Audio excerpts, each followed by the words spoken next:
أستغفر الله مما كره الله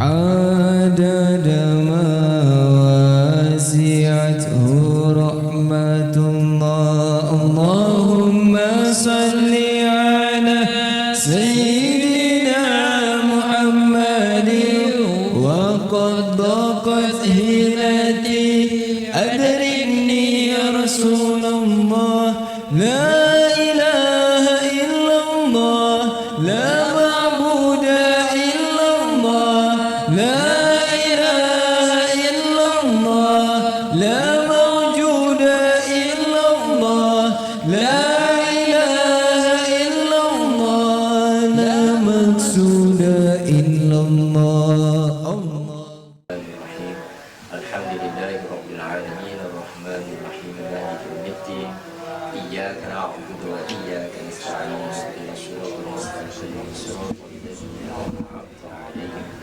غير المغضوب عليهم ولا الضالين. بسم الله الرحمن الرحيم الحمد لله رب العالمين wassalatu wassalamu ala sayyidina Muhammad wa ala alihi wasahbihi ajma'in.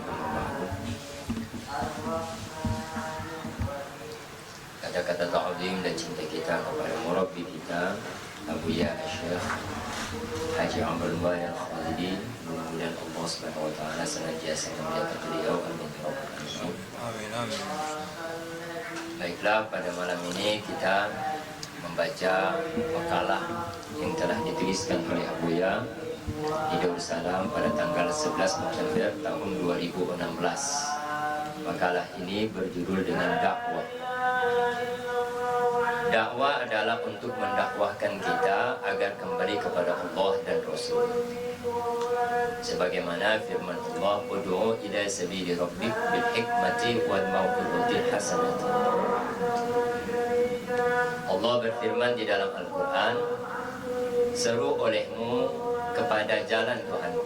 Kepada jalan Tuhanmu artinya kepada agama Islam. Ajak olehmu akan orang-orang kepada agama Islam.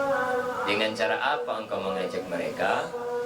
Yaitu bil hikmati, dengan kebijakan, wal mau'izatil hasanati, dan dengan pelajaran yang baik. Jadi tujuan kita berdakwah ini apa? Tujuan kita berdakwah mengajak orang-orang ke agama Allah Ta'ala. Tujuannya yang pertama untuk dapat mendakwahkan diri kita sendiri. Jadi kita berdakwah bukan semata-mata mengajak orang kepada agama Allah. Kita berdakwah ini terutama untuk mengajak diri kita kepada Allah Subhanahu wa Ta'ala. Artinya pertama-tama yang didakwakan adalah diri sendiri. Kita sendiri harus mendakwakan diri kita kepada ajaran, kepada jalannya Allah Ta'ala, kepada agamanya Allah Ta'ala.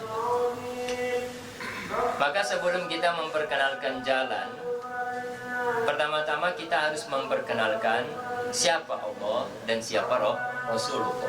Nah, dimana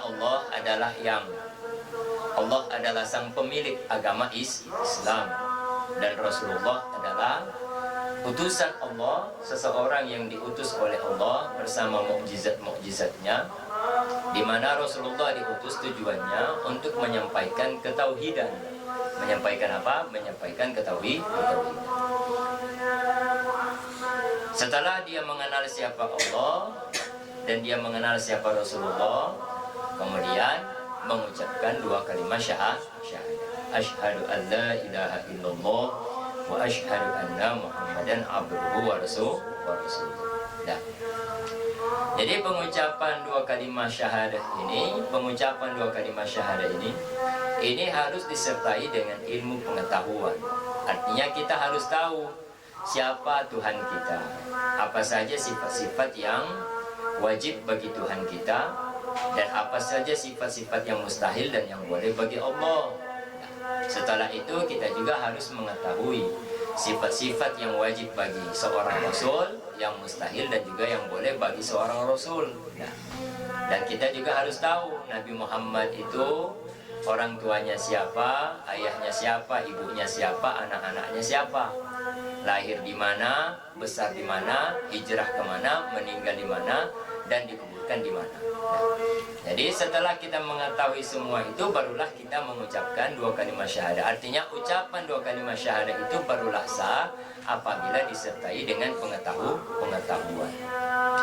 Nah, inilah yang dikatakan dengan asyhadatu al-iqraru bil lisani wa al-i'anu bil qalbi.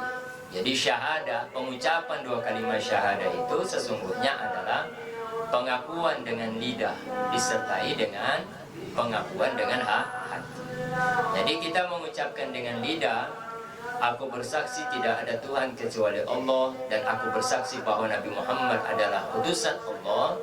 Ucapan lidah ini harus disertai dengan pengakuan atau keyakinan di dalam hati bahwa tidak ada Tuhan kecuali Allah, dan bahwa Nabi Muhammad adalah utusan Allah.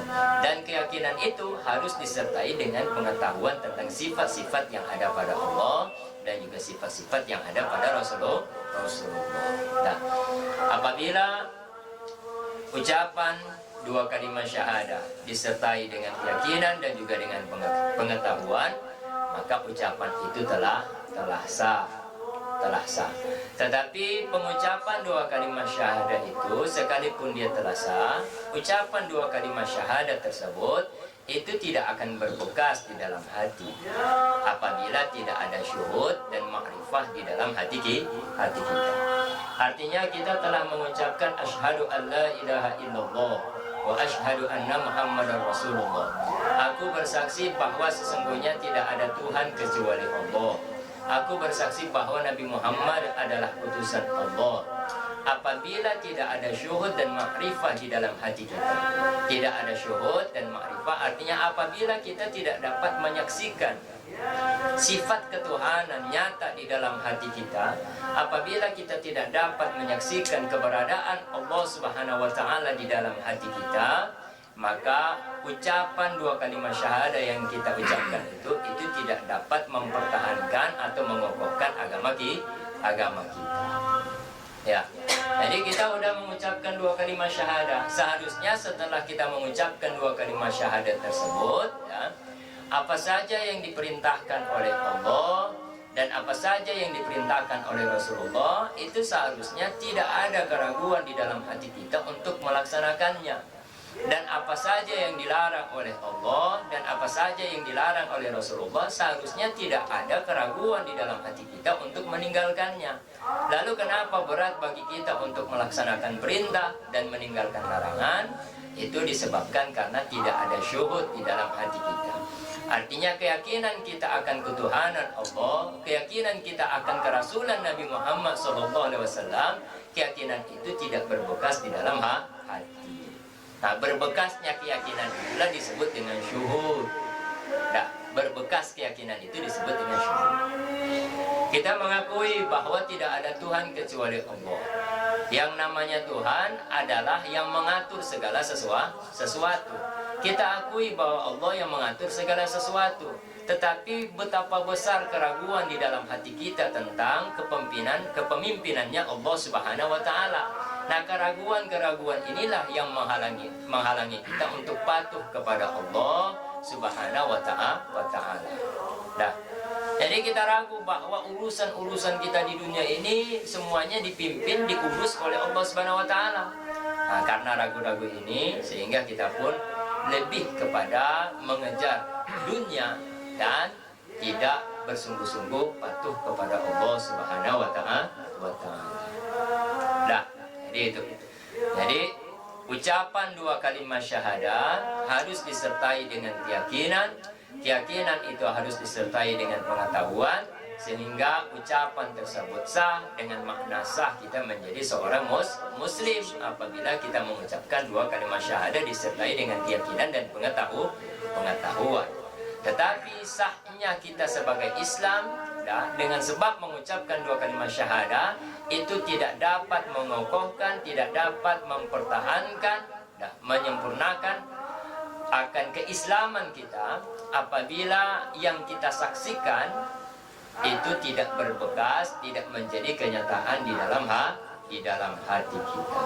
Nah, jadi harus berbekas, harus menjadi kenyataan di dalam hati. Nah, jadi seperti itu. Kenapa? Karena syuhud dan ma'rifah itulah. Jadi syuhud dan ma'rifah artinya keyakinan akan ketuhanan Allah, keyakinan akan kerasulan Nabi Muhammad. Apabila itu telah menjadi kenyataan di dalam hati kita, itulah yang akan menjadi akar tunjang dari agama yang kita anut. Jadi keyakinan kita kepada Allah, keyakinan kita kepada Rasulullah, apabila itu telah menjadi kenyataan di dalam hati kita, terasa di dalam hati kita, ya, kebenaran Allah dan kebenaran Rasulullah, itulah yang akan menjadi akar tunjang. Kasih kerasi.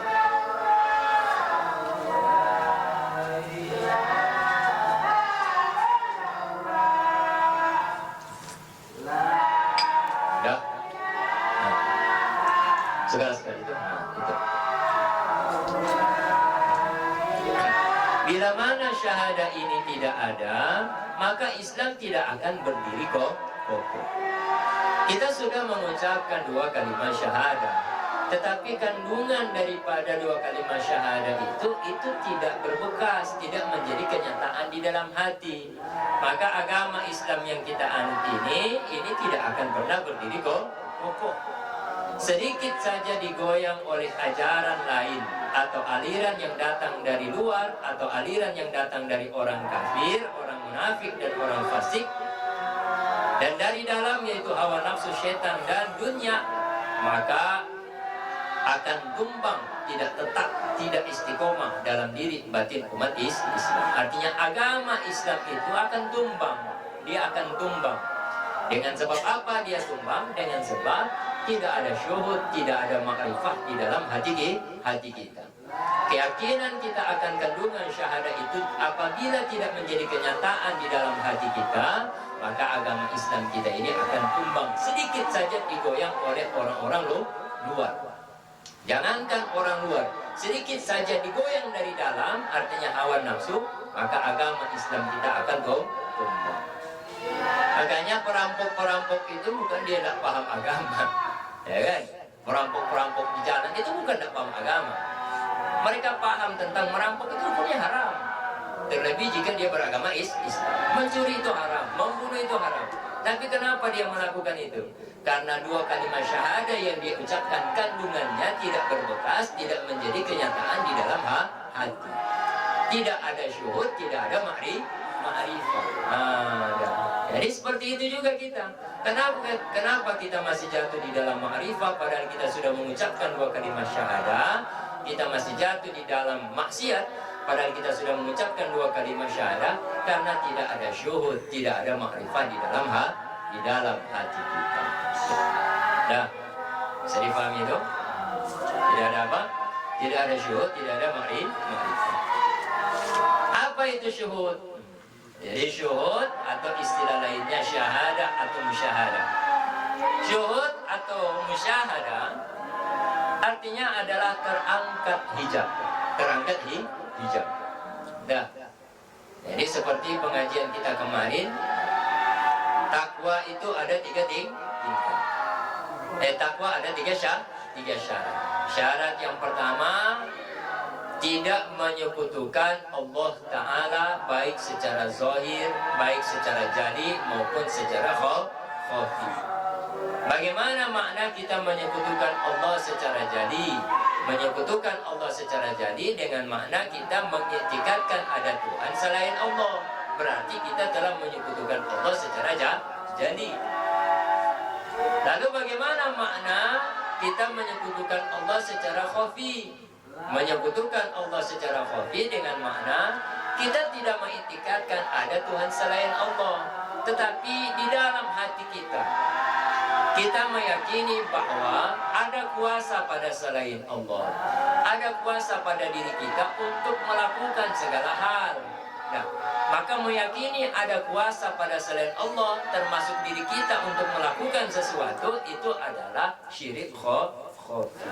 Nah, Jadi takwa itu baru benar syarat pertama tidak boleh menyekutukan Allah, baik secara jadi maupun secara khafi.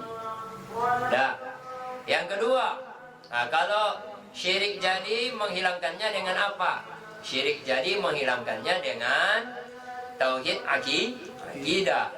Jadi tauhid akidah untuk menghilangkan syirik jadi. Kita belajar tentang sifat-sifat 20, hilang syirik jadi. Dah. Kalau syirik khafi dihilangkan dengan tauhid apa? Dengan tauhid tauhid syuhudi. Tauhid syuhudi artinya apa? Tauhid syuhudi artinya harus terasa di dalam hati kita. Terasa di dalam hati kita sifat jalal dan jamal Allah Subhanahu wa ta'ala. Jalal dan jamal artinya kebesaran Allah, kasih sayang Allah, itu harus nyata di dalam hati kita. Kalau itu sudah nyata, barulah kita dapat mentauhidkan ingatan kita dan kemauan kita hanya kepada Allah. Nah, jadi mentauhidkan ingatan dan kemauan. Mentauhidkan ingatan dan kemauan artinya apa? Kita bersihkan ingatan kita, kemauan kita hanya kepada Allah, tidak kepada selain Allah. Dengan jalan apa? Dengan jalan terasa di dalam hati kita kebesaran dan kasih sayang Allah. Barulah dapat menghilangkan syirik khafi yang ada di dalam hati. Nah, jadi kalau kebesaran Allah, jalal Allah, kebesaran Allah, jamal Allah, kasih sayang Allah itu tidak terasa di dalam hati kita, ya, maka ingatan kita, kemauan kita tidak akan bersih, tidak akan bertauhid, tidak akan kepada Allah, kepada selain. Nah, kalau sudah seperti itu, maka akan muncul was-was, muncul keraguan, merasa kita mampu untuk melakukan segala sesuatu, merasa kita mampu untuk mengurus keluarga kita, merasa kita mampu untuk mengurus ini, mengurus itu, apa segala macam. Akhirnya segala tanggung jawab itu kita pikul sendiri, kita tidak serahkan lagi kepada Allah. Dengan sebab itu sibuk kita mengurus urusan kita. Nah, padahal urusan kita sudah diurus oleh Allah. Sementara urusan kita yang sebenarnya, tugas kita yang sebenarnya yaitu patuh kepada Allah, itu sudah kita tinggal. Dah. Jadi seperti itu. Dah. Jadi kalau syirik jadi dengan tauhid akidah, syirik khafi dengan tauhid syuhudi. Nah, untuk mendapatkan tauhid syuhudi, jalannya apa? Jalannya adalah Qoriko. Qoriko itu artinya apa? Qoriko itu artinya menghadapkan kemauan hati kepada Allah.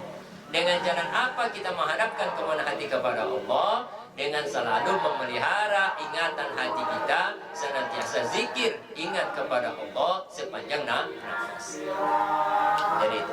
Jadi kita bertorikoh ini apa? Kita bertorikoh ini untuk menghadapkan ingatan kita kepada Allah, untuk menghadapkan atau memelihara ingatan kita kepada Allah.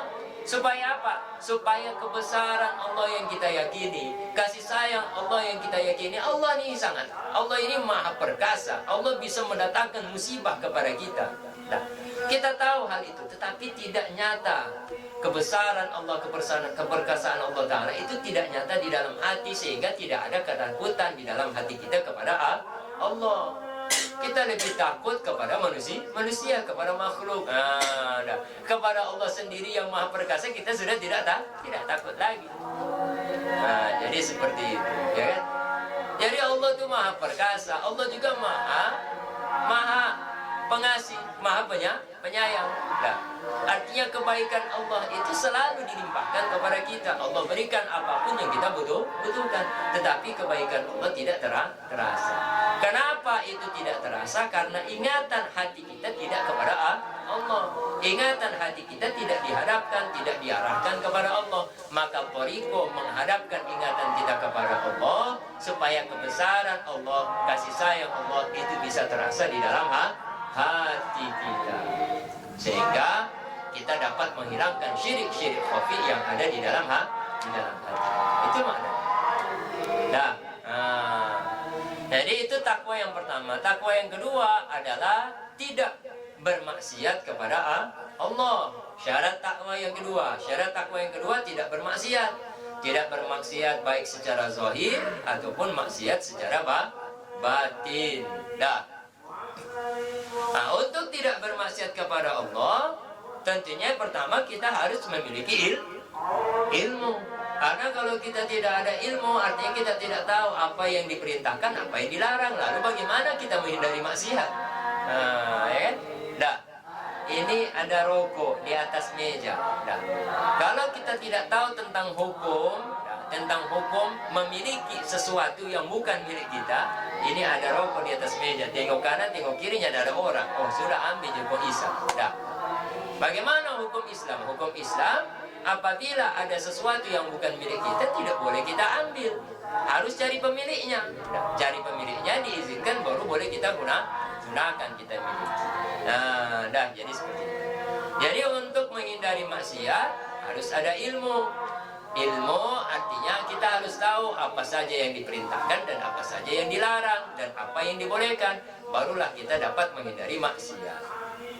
Selain ilmu, kita juga harus memelihara waktu.